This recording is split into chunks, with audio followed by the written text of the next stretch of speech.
Là, au total, je dois être autour de 2,5 millions. Tu commences à chiffrer, t'as l'impression que waouh, j'ai fait 5 000 euros, genre je suis le roi du monde, alors que 5 000, 10 000 euros, en vrai, quand tu réfléchis pas bien, ça se claque vite. Bah, parce que j'ai envie d'être un maître dans le truc, tu vois. C'est pas en 4-5 ans que tu deviens un maître dans le truc. Pour moi, le livreur il se barre, il va à Miami, il s'envoie en l'air avec ton oseille. Hello tout le monde, aujourd'hui on est avec mon ami Lucas, un e-commerçant que j'ai rencontré il y a presque 4 ans à Bangkok. Donc salut Lucas et merci d'être venu aujourd'hui, c'est grave cool. Salut Clément, et merci à toi pour ton invitation. C'est vraiment un plaisir, surtout que ça fait quelques années qu'on se connaît, donc ça va être cool. Tu vas pouvoir du coup nous raconter un peu ton parcours e-com, qui est Lucas e-com. Ok, avec plaisir. Du coup, moi c'est Luca Voulot, Luca e-com sur les réseaux, j'ai 28 ans. Et avant ça, j'étais musicien. Donc, avant de faire du business et tout ça, j'étais musicien. Grand fan de reggae, de hip-hop. C'était vraiment une autre vie. Et puis, du coup, à partir de 2019, j'ai commencé à faire du e-commerce, du dropshipping. Et un truc assez intéressant, c'est que je me suis barré directement, quasiment. Enfin, dès que j'ai eu des résultats, je suis parti en Thaïlande, quoi. Et tu as commencé comment, du coup, le e-com tu disais, tu étais dans la musique, tu faisais vraiment de la musique pour en vivre à la base au départ Ouais, c'est ça. Donc, en fait, j'avais arrêté mes études pour faire de la musique. Donc c'était un plan assez audacieux, on va dire. Et du coup, mon but, c'était de gagner ma vie en faisant des petits concerts, etc. Enfin, mon but, c'était de faire des gros concerts, mais évidemment. Mais bon, au début, voilà, je faisais des petits concerts dans des cafés, etc. Et au bout d'un moment, je me suis rendu compte que ça allait quand même être compliqué, en fait. Tu vois, en tant qu'artiste, un artiste, il veut toujours faire un peu les choses à sa manière. Tu vois. Et du coup, si je voulais aller à un niveau supérieur, il fallait un peu que je change plein de choses. Et je n'étais pas prêt à changer ça en tant qu'artiste. Du coup, je me suis dit, faut que je trouve un autre moyen pour faire de l'argent, pour pouvoir en vivre et éventuellement après garder la musique comme passion, tu vois. Okay. Donc, du coup, je me suis intéressé au marketing avec Marketing Mania au tout début. Sur YouTube. Ouais. Donc, c'était vraiment le tout premier que j'ai suivi. Par la suite. À quelle année, du coup, à peu près, que tu as commencé à t'y intéresser ? Ça, c'était vraiment 2017. Donc, vers 2017, je me rappelle, je m'étais inscrit du coup sur la mailing list de Marketing Mania. Ok. Et après, pendant un an, tu vois, je lisais un peu ses contenus et tout ça, mais sans vraiment rien faire. Et c'est plutôt vers fin 2018 que j'ai commencé à m'intéresser au e-commerce dropshipping avec les formateurs, Yomi qui commençait aussi à ce moment-là. Du coup, c'est comme ça que je me suis renseigné. Ok. Et du coup, après, à ce moment-là, quand tu as découvert Yomi, c'est là que tu as vraiment essayé le e-com, quoi, dropshipping. Ouais, c'est ça. Au début, ça ressemblait à rien, quoi. C'était, ouais, mais t'as lancé tes premières boutiques sans résultat au début. Ça va, j'ai eu des ventes assez rapidement. Ok. Au tout début, je suivais des Américains sur YouTube ou quoi. Je me rappelle, le premier produit que j'avais vendu, c'était des coques de téléphone en forme de licorne. Vraiment incroyable. Okay. Et franchement, j'avais fait des ventes assez rapidement. Faire des ventes, c'est pas trop compliqué. Mais le truc, c'était après d'être rentable, tu vois. Ça, c'est une autre histoire. Si tu vends ce micro-là, tu vas le vendre à 5 euros, tu vas le vendre. Oui. Après, est-ce que tu as fait de l'argent? C'est ça. Donc voilà, au début, je faisais des ventes, mais j'étais pas rentable. Et après, j'ai décidé de vraiment me former. Je suis allé aux conférences de Yomi et tout ça. Et ces conférences, du coup, ça devait être ses premières conférences à peu près. C'était au tout début de Yomi, non? Ouais, il me semble qu'il avait quand même fait une conférence avant, une toute première conférence où j'étais pas. Mais il me semble qu'après, il a fait du coup sa conférence à Paris. Là, j'y étais. Et après sa conférence, j'ai acheté sa formation. Et par la suite, franchement, c'était cool. J'ai bien appris et j'ai commencé à chiffrer avec ça, quoi. Ok, donc vraiment, suivant ces formations, c'est ce qui t'a permis au départ de démarrer et tu as tout de suite réussi à en vivre du coup rapidement une fois que tu étais rentré dans les formations, etc. Enfin, tu as mis du temps à vraiment te dire, ok, je vais vivre du e-commerce, c'est ça que je vais faire. Non, du coup. Comment ton mindset à cette époque-là, est-ce que tu allais vouloir en vivre, tu fais ça sur le côté? Ouais, franchement, dès que j'ai commencé à avoir plusieurs dizaines, centaines d'euros qui commençaient à rentrer en chiffre d'affaires, en tout cas. Ouais. Je me disais directement, ça m'a débloqué des trucs. Je me suis dit, waouh, c'est possible. C'est possible. Déjà, rien que d'aller aux conférences, de rencontrer des gens qui le faisaient et tout ça, je me suis dit, ok, si eux le font, pourquoi pas moi? Je suis pas non plus, je suis pas débile, je peux très bien réussir à faire ça. Mais ça m'a quand même pris quelques mois, évidemment. Donc, au début, voilà, tu t'es break-even, tu es au seuil de rentabilité. Et puis après, petit à petit, tu améliores tes procédés, tu prends la logique, tu fais de la comptabilité. Tu vois, au début, j'avais même pas de tableau Excel, rien. Je lançais les pubs et c'était dur au début d'avoir la discipline de même revenir sur Facebook, tu vois. C'était chaud. Une fois que ça a tourné, tu laisses tourner. Donc ça m'a pris quelques mois avant vraiment... Même moi, je sais que, comme tu as dit, d'aller à des conférences, de rencontrer des gens dans le milieu, ça m'a grave aidé au début aussi. Je l'ai même fait avant vraiment de regarder les formations et de faire le concret et lancer mes sites. Je voulais vraiment rencontrer des gens déjà pour me dire, tu vois, que c'est réel, qu'il y a des gens qui peuvent en vivre. Et ça m'a grave aidé justement de rencontrer des gens. Toi, t'avais rencontré où des gens du coup? À Paris, je me souviens, j'avais posté moi sur des groupes Facebook. J'étais dans plein de groupes Facebook de e-com. je voyais plein de gens du coup qui mettaient des chiffres et tout, mais tu vois des chiffres au début quand tu connais pas, tu sais pas si c'est vrai ou pas. Ouais. Et un jour j'ai vu un post, il y a quelqu'un qui organisait un petit meeting à Paris, c'était à 2 heures de chez moi, je fais ok, j'y vais direct. Okay, et je me suis retrouvé à un petit meeting, on était une quinzaine et ouais, là j'ai rencontré du coup que des gens qui vivaient de ça en fait, et ça m'a fait un déclic, ok, c'est possible, tu vois, j'ai vu les gens comment ils étaient, je me suis dit si eux le font, pourquoi pas moi, et ça a été hyper vite pour moi aussi au début justement. Quelques semaines après, j'avais sorti un site et je chiffrais. Ah ouais, Et c'est quand même arrivé rapidement. Ouais, après, ça a été hyper vite. Au bout de 2 mois, je sortais déjà un salaire. Après, voilà, bon, ça a duré 6 mois. Et après, il y a eu des épisodes un peu où j'ai peut-être eu la chance du débutant aussi, je sais pas, mais voilà. C'est ça le truc dans l'e-com aussi, surtout quand on commence, c'est les hauts et les bas. C'est ça, et ça, c'est dur. On parle pas souvent. Ouais. Et je trouve que c'est intéressant. On peut en parler, tu vois. Mais allez, si tu veux, il y a plusieurs étapes. Il y a le mec qui chiffre pas. Le mec qui commence à chiffrer, il prend la confiance. Ouais. Il commence à vraiment chiffrer, du coup là il se sent genre surpuissant, il a l'impression que genre plus jamais ça va revenir en arrière. Est-ce que tu t'es senti comme ça Ouais, exactement. Là, c'est un ressenti personnel, tu vois. Et je pense qu'il y a énormément de gens qui sont passés par là. Non, mais tout le monde, même moi, c'est sûr. Et ceux qui sont pas vraiment passés par ça, je pense que c'est des gens un peu plus âgés quand ils vont commencer. Mais si t'as commencé et que t'avais entre 18 et 25 ans au max, c'est sûrement arrivé par là. Tu sais, t'as l'ego qui vient en mode t'es surpuissant, rien ne peut t'arrêter. Et puis tu te prends une tôle, et souvent en plus t'as pas l'éducation financière, et du coup il y en a pas mal qui se mettent à dépenser, et après revenir en arrière, ça c'est très dur, tu vois. Et t'as un exemple là-dessus où sur toi que ça t'est arrivé, où tu t'es mis à commencer à ramasser pas mal d'argent et à dépenser bêtement Justement, comme je disais au tout début, dès que j'ai chiffré, en fait, dès que j'ai vraiment chiffré, je me suis directement porté vers l'expatriation, vers partir en Thaïlande. Et franchement je regrette pas du tout, hein, tu vois, c'est génial, et même pas que je recommande, mais genre c'est une expérience extraordinaire. Mais par contre, il faut faire les choses, je pense, étape par étape. Et c'est vrai qu'à un certain moment, peut-être déjà je suis parti trop tôt. Et aussi, au tout début, je me suis mis dans des habitudes de dépenses qui n'étaient pas énormes, tu vois. Mais c'est juste que quand tu commences à chiffrer, tu as l'impression que waouh, j'ai fait 5 000 euros, genre je suis le roi du monde. Alors que 5 000, 10 000 euros, en vrai, quand tu réfléchis pas bien, ça se claque vite, tu vois. Ouais, ça peut être très vite. Vraiment très vite. Et du coup, ça, c'était mon expérience personnelle par rapport à ça. Toi, t'as aussi craqué En vrai, moi, à ce niveau-là, je pense que j'ai jamais craqué niveau dépenses ou quoi. J'ai toujours plutôt bien géré ça, en vrai. J'ai toujours eu un seuil. J'ai jamais dépensé, je me suis jamais mis à dépenser vraiment beaucoup plus d'un coup parce que j'avais fait un mois 10 fois plus que le mois d'avant, tu vois. J'ai toujours réussi à bien maintenir ça en me faisant quelques petits kiffs, mais je pense que j'ai toujours plutôt bien géré mon capital, on va dire. Donc je me suis jamais retrouvé en galère ou quoi. Après, j'ai eu des sites, des fois, et des périodes où je chiffrais pas pendant plusieurs mois, mais c'est justement les mois où j'ai fait attention de ne pas faire n'importe quoi quand je gagnais qui m'ont permis de rester même en Thaïlande, vu que je suis expatrié aussi. C'est sûr qu'il y a eu des mois au début quand je suis arrivé, quand tu chiffres pas pendant plusieurs mois, tu te remets en question. Ouais, c'est chaud, surtout avec l'e-com, ça arrive tellement souvent. Ça arrive, début, en tout cas. Quand t'as pas tous les contacts, tu te prends des blocages, tu sais pas comment faire, tu te dis, des fois moi je me sentais impuissant, des fois tu te fais bloquer ton Facebook et tu te dis, ça y est, je peux plus rien faire, plus de Facebook. C'était une autre époque aussi. Maintenant, 2019-2020, il y avait moins de solutions. Maintenant, aujourd'hui, il y a des solutions pour tout. S'il y a des gens qui sont en galère, qui regardent cette vidéo, vous pouvez soit contacter Clément ou toi, tu moi. Proposes aussi des setups. On a tous des setups, des trucs. Voilà. Après, c'est pas ça qui va te sauver la mise. Ah non, c'est pas ça qui fait tout. Il faut quand même des compétences. C'est pas ça, parce que d'ailleurs, ça serait pas mal qu'on en parle, tu vois. Là, on va remettre un peu les pendules à l'heure. Mais parce qu'il y a plein de gens qui se plaignent, genre en mode Facebook, c'est des bâtards, Stripe, c'est des bâtards, PayPal, c'est des bâtards. Mais en fait, les gars, faut quand même se remettre en question, tu vois. Moi, j'ai eu des blocages. Et c'est vrai que c'est assez sensible, les systèmes de vérification et tout, tu vois.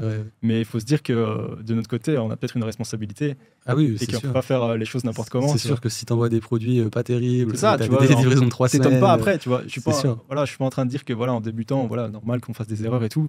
Mais au moins, l'humilité faut se remettre en question et se dire, ok, j'ai vendu des produits qui n'étaient pas incroyables et j'ai pas répondu au SAV pendant 3 semaines. C'est normal que je me tape un ban, quoi. C'est clair.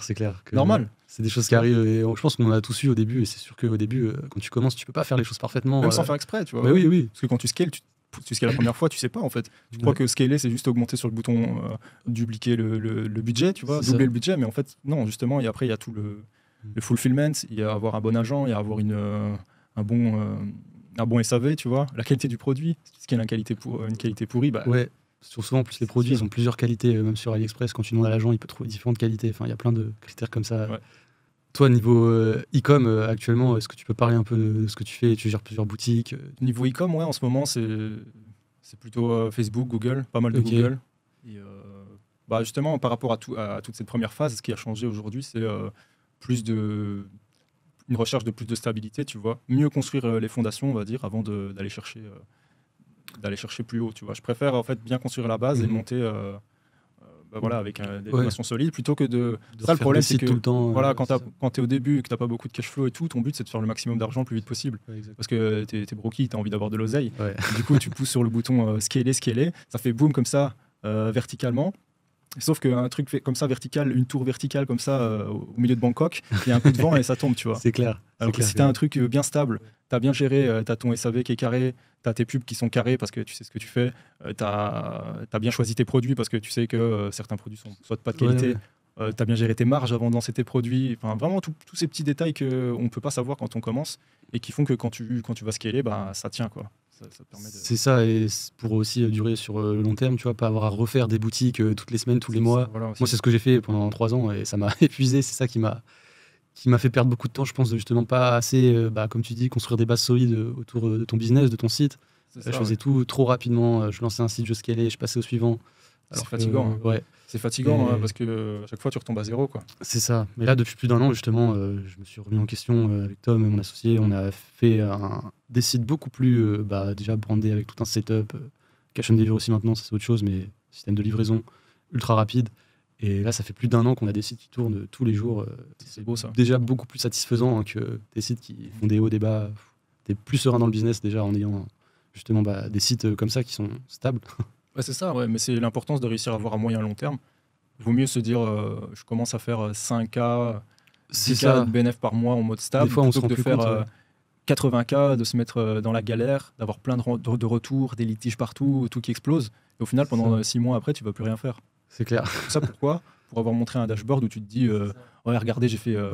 Mais ça, c'est les réseaux qui font ça, justement. Tout le monde voit des chiffres de partout. On est jeune, tu vois, on a envie de... Tu vois, je pense que c'est un... Ouais. C'est pas un drame, faut pas abuser, tu vois, mais c'est un peu le problème, c'est que quand t'es jeune aussi, t'as le regard des autres aussi, tu vois, tu veux te dire, ouais, regardez, je suis le meilleur et tout. Après, c'est bien, c'est une compétition qui peut être saine, tu vois, mais faut garder la tête un minimum sur les épaules, tu vois, c'est chaud. Quand même, garder un peu la valeur des choses, de l'argent. Que faire 10K par mois, c'est déjà...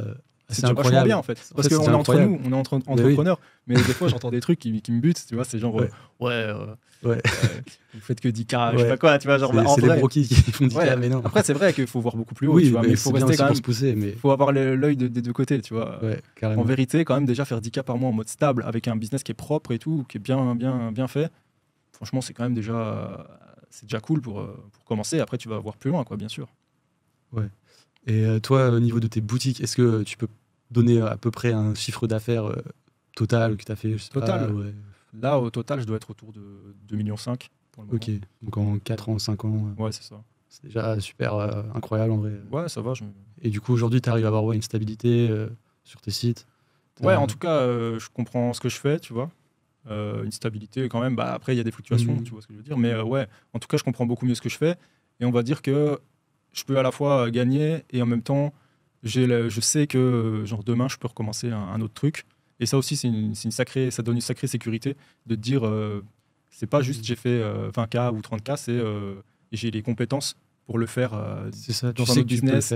C'est ça, tu vois, si demain tout s'arrête, ben, je suis pas à la rue, quoi. Je sais très bien que je pourrais faire un autre truc, je pourrais lancer une autre boutique et j'aurais des résultats assez rapidement. Même le e-commerce en général, et puis tout ce monde d'entrepreneuriat, genre, ça te fait développer plein de compétences, justement. Rien qu'en e-com, tout ce qui est marketing et tout, même sans faire du e-com, tu peux faire plein d'autres choses. Même les relations que tu te fais, tu vois, c'est hyper important. Ça, c'est ultra important aussi, on peut en parler un peu, mais savoir bien se comporter, tu vois, quand même. S'entourer, avoir de la bonne volonté aussi sur certains points. C'est pas juste genre faire plein d'oseille et puis nique tout le monde, tu vois. Après, voilà, c'est chacun sa vision, là c'est très personnel ce que je te dis, mais pour moi c'est comme ça que ça marche, qu'on s'enrichit sur le long terme, qu'on voit sur le long terme, c'est qu'on arrive à apporter de la valeur, que ce soit à nos clients en e-com ou dans les relations comme on est en train de faire ensemble, tu vois. Moi je sais que même quand on s'est rencontrés, c'est moi, je t'avais contacté sur Instagram, si je me souviens bien. La bonne époque. Et justement, j'avais vu que tu étais en Thaïlande, moi je voulais aller m'expatrier en Thaïlande, je commençais à chiffrer avec mon business et mon but vraiment c'était aussi justement de rencontrer, de me faire des potes qui faisaient la même chose, tu vois. Et j'étais trop content justement d'arriver en Thaïlande, de te rencontrer toi et après tous les autres, de vraiment être entouré de gens qui font la même chose que moi, qui ont les mêmes objectifs que moi. Et ça aussi, ça a aidé beaucoup, je pense. C'est important aussi d'être avec des gens qui ont les mêmes objectifs que toi, ça aide beaucoup, je pense, le cercle. À fond. D'ailleurs, à ce moment-là, c'était en 2020, c'est ça? 2020, je crois. 2021 Fin 2020 peut-être. C'était tout début 2021, je crois. Je suis arrivé, ouais, ok. c'était il y a 3 ans et demi. Ok, ouais, tu m'avais demandé comment faire pour rester Ouais, ça doit être ça. en Thaïlande et tout. Ouais. Et toi, du coup, la Thaïlande, on peut en parler. Pourquoi tu avais choisi la Thaïlande Ouais, de pour base, en fait, t'expatrier? c'est vraiment pas un pays que je connaissais. Ouais. L'Asie, je me suis jamais vraiment intéressé à ça, on va dire. Tu vois, par pur hasard. Hein, c'est pas que j'ai rien contre l'Asie, mais c'est juste que j'étais pas intéressé. Et du coup, j'ai des potes que j'avais rencontrés au mastermind de Yomi en 2019. Tu as fait son mastermind aussi. Ouais. Et du coup, ces gars-là m'avaient dit viens, on va à Bangkok, ça a l'air marrant. Et du coup, un peu sur un coup de tête, j'avais dit ouais, ok, je book mes billets d'avion. Et le truc, c'est que eux, ils ont eu un contretemps. Je sais pas ce qui s'est passé, mais en gros, ils ont jamais booké leur billet d'avion. Et du coup, T'es parti tout je seul suis parti tout seul en Thaïlande. Ah ouais, les potes t'ont lâché, tu y allais tout seul. Ouais. Enfin, des potes. Ouais. C'était des potes, des gars que j'avais rencontrés au mastermind. Je les connaissais pas. Ok. C'était pas les potes de la je vie. vois, Tu vois ce que je veux d'accord. dire. Voilà, donc voilà, ils ont eu un contretemps, ils sont pas venus. Je me suis dit Ok. pas grave, j'y vais. Ok. Et j'ai kiffé. Franchement, j'ai kiffé en Ouais. août. C'était en août 2019. Je suis resté un mois sur le visa touriste, là, tu vois, truc automatique. Et après, je suis revenu. Je suis pas resté un mois. Je suis pas du tout resté un mois en Belgique. Au bout de 20 jours, j'en pouvais plus. J'ai fait ma valise et je suis revenu en Thaïlande, quoi. Ok. Voilà, et je suis plus jamais reparti. Je crois que ça nous l'a tous fait ici quand on Ouais, arrive en Thaïlande. Après, on peut plus retourner et même s'expatrier. Je pense juste partir. Toi, t'es parti de Belgique, moi de France. C'est à peu près pareil la vie là-bas. Mais quand on part de nos pays, surtout tu viens en Asie, c'est tellement différent, tellement un autre monde, tellement d'avantages. À La fond, vie ouais. est bien mieux ici, je pense. Et puis même pour se développer dans le business, ça a aidé de fou aussi de se faire ce réseau. Je pense qu'on a aujourd'hui. Toi, pourquoi, pour toi, pardon, c'est quoi un peu les avantages du coup à venir en Thaïlande? Qu'est-ce qui a changé un peu dans ta vie par rapport à... Tellement de choses. Déjà, en France, j'étais encore chez mes parents. Enfin, j'avais fait des études avant, mais je venais de finir mes études et le business commençait à marcher. Et j'ai toujours voulu déjà partir de France. Genre, même avant le business, je me disais que je voulais aller, même si je travaillais à l'étranger. Et la Thaïlande, ça m'a apporté déjà. Je trouve qu'ici, il y a un feeling qui est un peu indescriptible. Il faut venir pour le comprendre aussi. Tu la vois, liberté, surtout, la liberté que tu ressens quand tu arrives ici, surtout à Bangkok, on a tout 24/24, il fait chaud toute l'année. Niveau service, c'est incroyable et c'est pas si cher par rapport à la qualité de vie qu'on a. C'est assez incroyable. Tu peux donner des détails par rapport au coût de la vie, par exemple ou, Au coût de la vie, Ouais, qu'est-ce qu'on peut avoir pour un certain montant, etc. coût de la vie, on a pour tous les goûts, hein, mais je pense que au niveau des logements à Bangkok, c'est possible si tu sors un petit peu du centre de trouver des condos, des appartements à 10 000 bahts, ça fait un peu moins de 300 € par mois. Ouais. Faut pas dans le centre de Bangkok, mais tu sors un peu, tu trouves, tu as une piscine, une salle de sport. Et ça, c'est pour ceux qui ont des petits budgets. Déjà, tu peux venir t'installer, je pense, sans trop de problèmes. Et puis pour te déplacer, ça coûte rien. Les taxis, c'est pas cher. Tu peux manger pas cher. Bon, après ça, faut manger taille. Ouais. Mais Sur le long terme. ouais, moi, j'y arrive plus trop. Mais pareil. je l'ai fait la première année, peut-être 2 ans, mais maintenant. Ouais, tous les jours, c'est chaud. Ouais, non, je pourrais plus. Mais si tu veux le faire pour un petit budget, tu manges taille et ça passe, quoi. Clairement. Donc, ouais. Et puis après, si tu veux du luxe, il y a tout ce qu'il faut ici aussi, nos limites, quoi. Donc, Ouais, en vrai, dans le luxe, tu peux monter très très très haut dans les prix. Hein. ouais, clairement. Juste, il me semble, il y a un hôtel. Comment c'est le Mandarin Oriental, je sais pas si tu vois. Ouais. Il y a une chambre, il me semble qu'elle est à 500 ou 100 000 € la nuit. Ou un truc comme 100 ça. 000 la € nuit, mec. Quoi 100 000 € la Ça, je nuit, savais je pas. pense peut-être même plus. Mais Ça en doit tout être la cas, plus chère d'ici, alors, je pense. franchement, il est incroyable. C'est la suite royale, un truc comme ça. À mon avis, il n'y a que les familles politiques et tout qui vont là-bas. Quoi. Ah ouais, ça doit être quelque chose. Incroyable, ouais.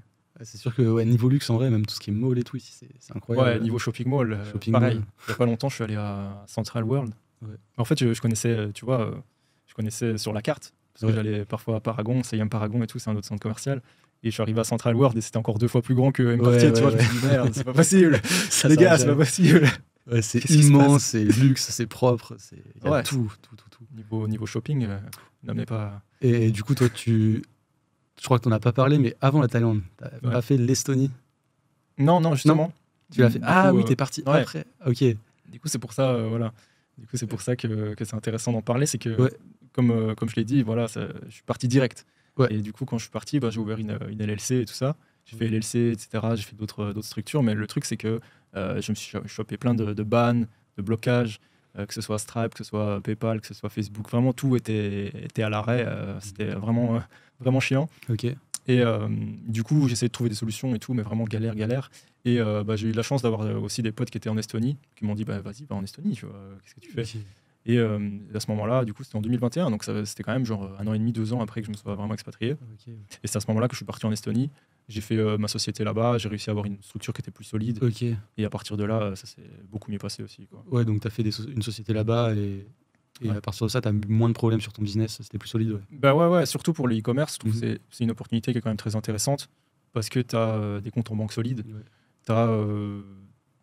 tu as accès à Stripe, à PayPal, tu as des services aussi qui sont fiables, tu vois, quand tu les contactes, ils te répondent en un jour, genre vraiment, ils sont super efficaces en Estonie, même s'ils sont pas sympas en soi, mais en tout cas, niveau efficacité, ils sont chauds, tu vois.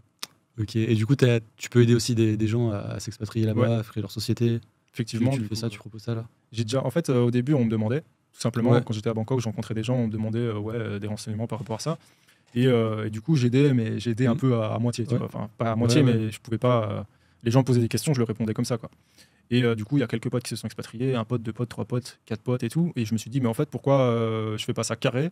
Je fais une solution clé en main, on va dire, et je propose ça à des gens qui en ont besoin, tu vois. Et du coup, c'est ce que j'ai fait. Et j'ai aidé déjà quelques personnes à s'expatrier là-bas. Et c'est top, on peut faire ça très très vite, du coup, vu que j'ai toutes les infos. Donc, Ok. super. Bah, s'il y en a qui sont intéressés, contactez Ouais. Lucas. N'hésitez pas à m'envoyer un petit message, que ce soit sur Insta ou Ouais. Luca.icom, On- hein, luca.icom. Il y aura les liens dans la description. Merci, je me mets à l'aise. Bah non, mais tranquille. Et sinon, pour revenir à la Thaïlande, tu te vois à long terme ici?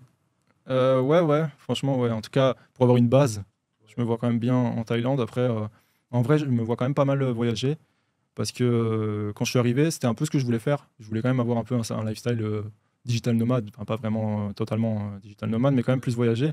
Et ce qui m'a vraiment cassé dans l'élan, c'était le Covid qui est arrivé juste quand je suis arrivé. En fait, je suis arrivé en fin 2019. Du coup, j'ai eu quelques mois avant que le Covid arrive. Et là, du coup, ça m'a habitué à pas trop bouger, quoi, tu vois. Je vois, ouais, Et ça là, m'a fait ça aussi. Je comptais bouger partout au début ça. et pendant 2 ans bloqué. C'est ça exactement, et alors qu'il y a plein d'endroits qui peuvent être super intéressants à visiter, Ouais, que ce soit du coup l'Amérique latine, tu vois. J'aimerais bien voir tout ce qui est Panama, etc. Tu vois, même au niveau du coup expatriation, c'est des zones qui sont intéressantes. Il y a l'Amérique du Nord aussi, même si j'y pense moins. En Asie, il y a des dingueries. Bali, j'aimerais bien tester, j'ai jamais testé, t'imagines? Alors qu'on on n'est pas loin. on n'est pas loin, il faudrait vraiment que je me bouge. Ouais, il faut y aller. Il faut faire des vacances. Par rapport au e-com, du coup, tu comptes aussi, tu te vois à long terme rester sur le e-com ou tu aimerais développer d'autres trucs? Comment tu vois le e-com aujourd'hui pour toi? Clairement, moi, je veux rester sur l'e-com Ouais. parce que j'ai envie d'être un maître dans le truc, tu vois. Ouais. C'est pas en 4-5 ans que tu deviens un maître dans le truc. Pour moi, je me considère bien, tu vois, genre je gère bien, mais je peux pas avoir la prétention de dire genre je suis un maître de l'e-com ou je sais quoi, tu vois, genre expert e-com, tu vois ce que je veux dire. Mais non, du coup, pour moi, ça va prendre des années encore. Je suis plus que intéressé de voir ce qui va se passer, les prochaines tendances et tout ça, et je veux rester là-dessus pour vraiment être un boss, en fait, de me dire dans 15-20 ans, waouh, déjà, j'ai fait une belle carrière, entre guillemets, même si c'est pas vraiment Ok. le mot, tu vois. Et aujourd'hui, pour toi, c'est du coup plus compliqué qu'avant, la fameuse question Ah ouais, du coup, compliqué, super intéressant. ouais. Non, en fait, non, carrément pas. Alors pour un débutant qui se lance. Même pas, franchement, Ouais. je trouve pas que c'est plus compliqué, mais Je pense. c'est une autre logique. Faut faire les choses de la bonne manière. D'ailleurs, c'est Kenny et Robin, ils le disent tout le temps. Ouais. Quand je vois leur short et tout, et ils disent tout le temps, faut prendre le business au sérieux. Ouais, c'est vrai. Et c'est Faut vrai. le prendre au sérieux. Faut le prendre plus au sérieux qu'avant, tu vois. Avant, tu balançais des produits gagnants et ça va, tu vois, ça passait. C'est ça. Et puis si tu veux aussi tenir oui, long terme, faut que tu prennes quand même ton business un minimum au sérieux, parce que si tu fais que du one shot comme ça, c'est sûr qu'au bout d'un moment, C'est ça, exactement. ça peut pas tenir. Et c'est une autre logique, tu vois. Il y a des avantages et des inconvénients. À Ouais. l'époque, les gens avaient un peu moins l'habitude d'acheter en ligne, mais il y avait moins de concurrence, du coup, tu pouvais vendre des dingueries, quoi, tu vois. Enfin, pas des dingueries, mais tu pouvais vendre des choses sans faire le taf super bien sur ta boutique. Aujourd'hui, les gens ont beaucoup plus l'habitude d'acheter en ligne, du coup, ça fait un potentiel d'acheteur qui est énorme.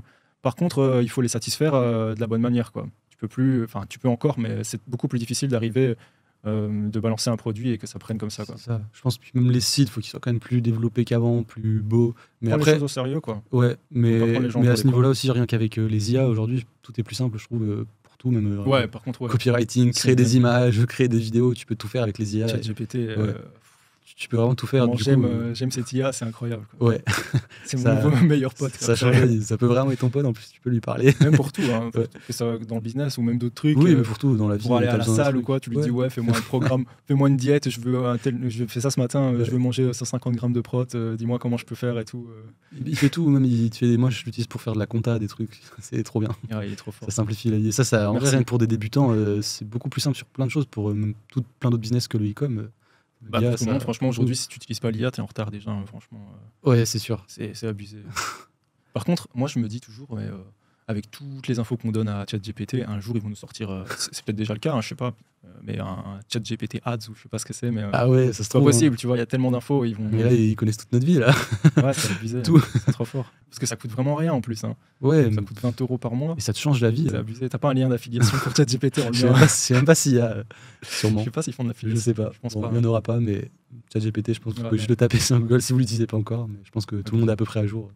J'espère, en tout cas, il faut. Dans l'e-com, ouais. Il faut. Ouais. Et ouais, du coup, la concurrence et tout, en vrai, aujourd'hui en e-com, c'est pas un truc qui te fait peur.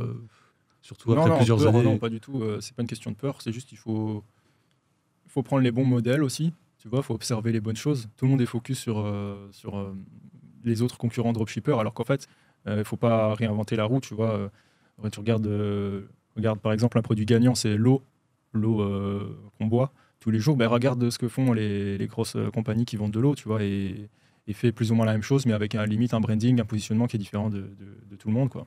Mais sinon, dans la structure, on va dire, de ce qu'ils font, il faut essayer de faire quelque chose de similaire. Sur les points sur lesquels tu peux suivre, et après, sur les points où lesquels tu peux pas suivre, bah, tu te distingues d'une autre manière, quoi. Tu compenses d'une autre manière. Parce qu'évidemment, ils ont sûrement des moyens financiers, des réseaux et tout que tu n'as pas. Et donc, c'est à ce moment-là qu'il faut réussir à compenser avec un autre avantage concurrentiel, tu vois, c'est tout. Ouais, je pense que c'est ça, il faut trouver la différence. Ça sert à rien de copier bêtement un site, copier-coller. Surtout si tu copies le mauvais site. Tu vois. À la limite, copier, c'est pas bête. C'est pas si bête. Mais alors fais-le à moins avec un site qui explose tout, quoi, tu vois. Ouais, c'est ça. Et puis je pense que même ça coûte rien et juste tu modifies quand même des choses sur le site que de copier bêtement sans même savoir et comprendre pourquoi ça marche, tu vois. Genre, c'est bien aussi d'analyser pourquoi lui ça marche. Tu regardes ses pubs, ce qu'il fait. Et même pour relancer d'autres produits, en analysant les pubs de d'autres concurrents, par exemple, tu peux juste, tu vois son produit, la pub, quelle pub marche, tu refais la même avec ton produit. C'est ça, voilà. Extrais la structure du truc. Marche.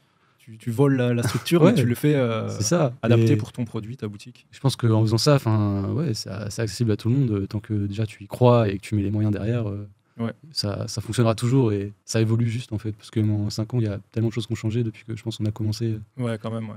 On peut plus faire les trucs d'avant. Mais...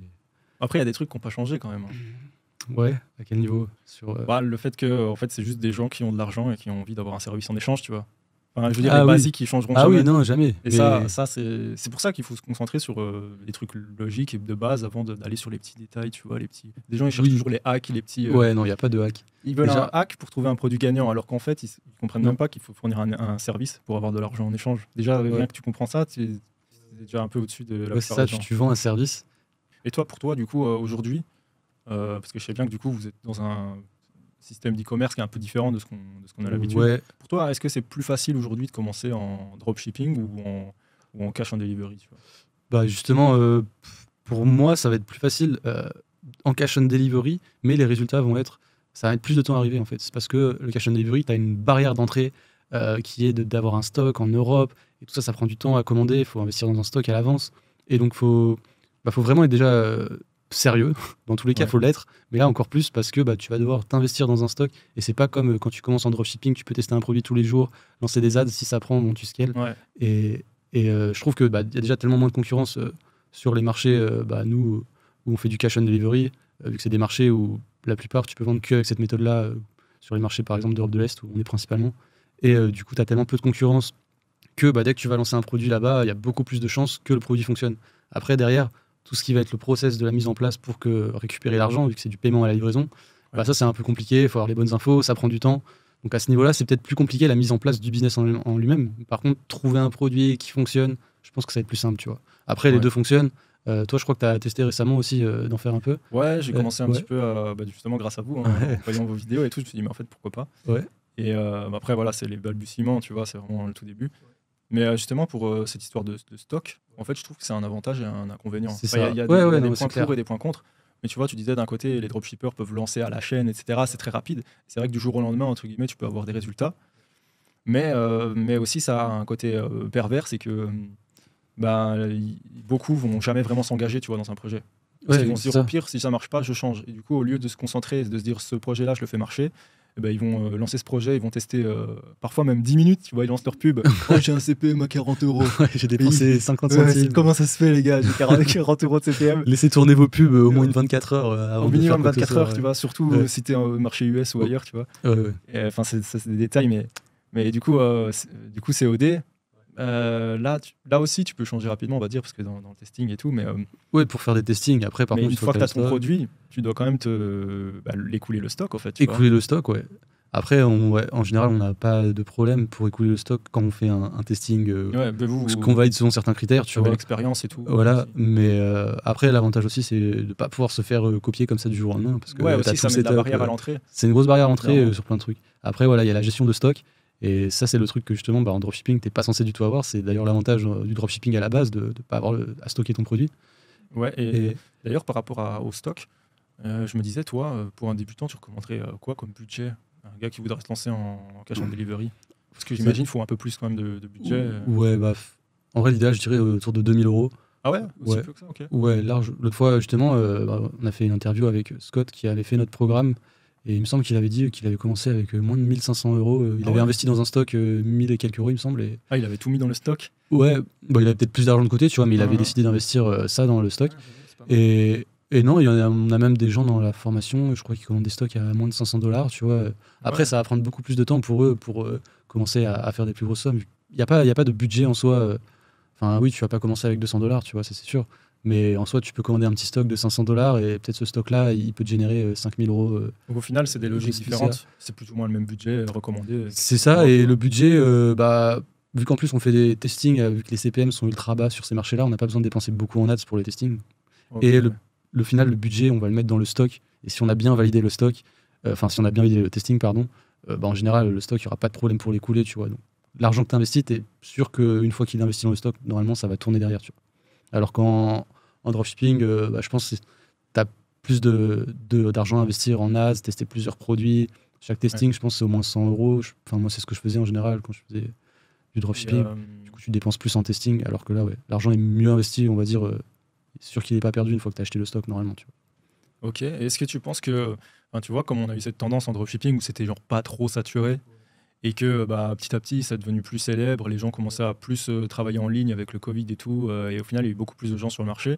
Est-ce que tu penses qu'il va y avoir un phénomène similaire sur le COD ou pas autant Je pense que tant que ce ne sera pas le COD, vu que ça marche pas réellement. Il y a quelques sites qu'on a vu qui en faisaient en France, mais c'est pas un truc répandu. C'est pas répandu non plus aux US, tu vois, sur les gros marchés e-com.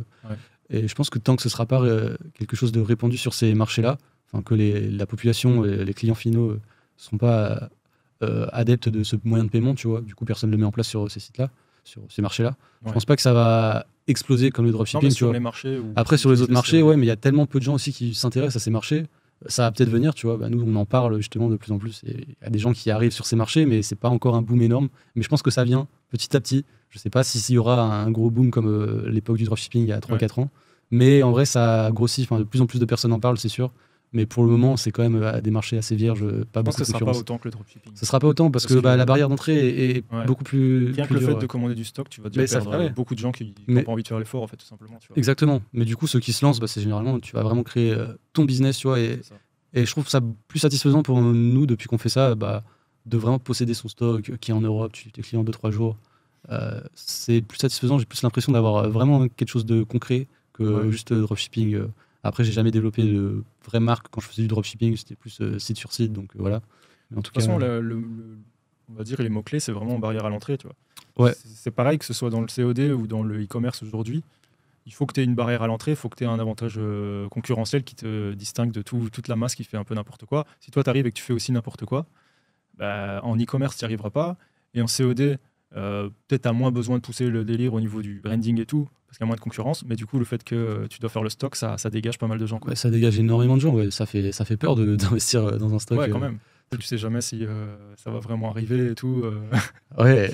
T'as toujours ce petit doute. Quand on voit un dropshipping, colis par colis, s'il y en a un qui se perd, bah voilà, c'est ça. t'as Et perdu puis 30 euros. Tu vois. c'est normalement ton agent, ou si tu commences, tu fais ça sur AliExpress, t'as rien à faire normalement au niveau logistique à part payer le fournisseur, quoi. Alors que là, c'est toi qui gères toute cette logistique. Donc ça rajoute des choses à faire dans le business. Mais pour moi, c'est quelque chose qui vaut le coup de passer cette barrière justement pour se développer sur d'autres marchés et avoir justement accès à des marchés avec peu de concurrence. Et ça peut être intéressant pour des débutants aussi qui veulent se lancer. Même si le dropshipping et l'e-com classique, ça fonctionne toujours. Et même toi, t'en fais toujours.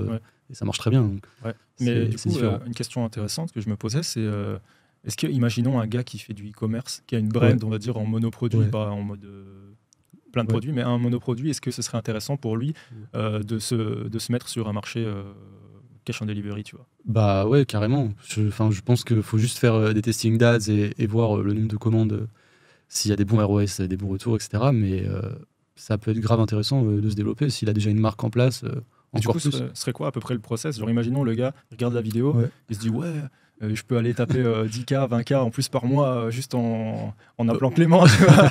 Et Appelle-moi. C'est quoi un peu, imagine ça se passe. Ce serait quoi à peu près le. Le process pour lui, c'est juste de lancer déjà un site dans un des marchés cash and delivery. Moi, je recommande en Europe de l'Est, il y en a plein. Roumanie, Grèce, Slovaquie, Pologne, il y en a plein. Ouais. Et disons, il teste la Pologne, il fait un testing là-bas avec un site qu'il a créé. En Voilà, COD, du coup, ouais. t'as un setting spécial à mettre sur Ouais, Shopify, sur c'est ça? Shopify, tu actives le COD. Ok. Je fais une vidéo comment l'activer, vous pouvez Ouais, la voir. regardez la vidéo, les gars. Et En vrai, ça coûte rien. Imagine un mec. Non, mais ça Moi, coûte je te rien. coupe, mais Ouais. imagine un mec qui chiffre de ouf, je sais pas, en Ben, US ou quoi. ouais. Il fait un test, il duplique sa boutique, il fait un test COD, il commence à avoir des ventes. Ouais. Disons, il te contacte et tu Ouais. les aides à bien setup ça, tu vois. C'est ça, après, où il trouve des partenaires. Nous, on a Peu des importe. partenaires s'ils nous contactent et on l'aide sur tout le process à utiliser les entrepôts qu'on utilise. Mais en gros, une fois qu'il a fait son testing, si c'est validé, après, il a juste à envoyer un stock dans le pays dans lequel il vend et les partenaires s'occupent d'envoyer les commandes, de réceptionner l'argent et tu reçois les virements sur ton compte bancaire. Et ça, c'est un gros avantage. Ouais. Tout à l'heure, on parlait des blocages, Stripe, PayPal, etc. Là, il n'y a plus de procédure de paiement. Ça, c'est aussi un des points forts du COD, je pense. Il n'y a pas de Stripe, mais comment ça se fait en fait? C'est du paiement à la livraison, c'est-à-dire que le client paye uniquement à la réception, comme si Moi, je tu vois t'appelles comment un ça livreur. marche, mais du coup, Ouais. C'est comme si quand tu, je sais pas, t'appelles un livreur de pizza, tu commandes ta Ouais. pizza, tu lui payes ta pizza quand il arrive, tu vois. C'est la même chose. Donc toi, En France, on n'est pas habitué à ça. Mais ton service, il livre. Ouais. Ton le client, livreur- il donne l'oseille au le livreur lui livreur. demande l'argent, Le livreur, il se donne à barre. sa porte. Il va à Miami, il s'envoie en l'air avec ton oseille. C'est ça. Et Et il revient. le livreur, il prend ton oseille, il le ramène au centre, c'est ça? C'est ça. Et le centre, il t'envoie ton C'est exactement oseille. ça. Enfin, Ouais. ce qui reste après Miami. C'est exactement ça. Ok. Ouais. Donc c'est à Miami. Je pars en vrille là. Pour ceux qui veulent suivre Lucas, il y a tous ces liens dans la description. Si des gens sont intéressés par l'expatriation Estonie, contactez-le. Et si vous êtes intéressé par le COD, pareil, lien dans la description. Et puis merci à toi d'être venu, Lucas, c'était grave cool. Merci beaucoup à toi pour ton invitation et on se dit à la prochaine pour du nouveau contenu. Allez, Allez, ciao. ciao.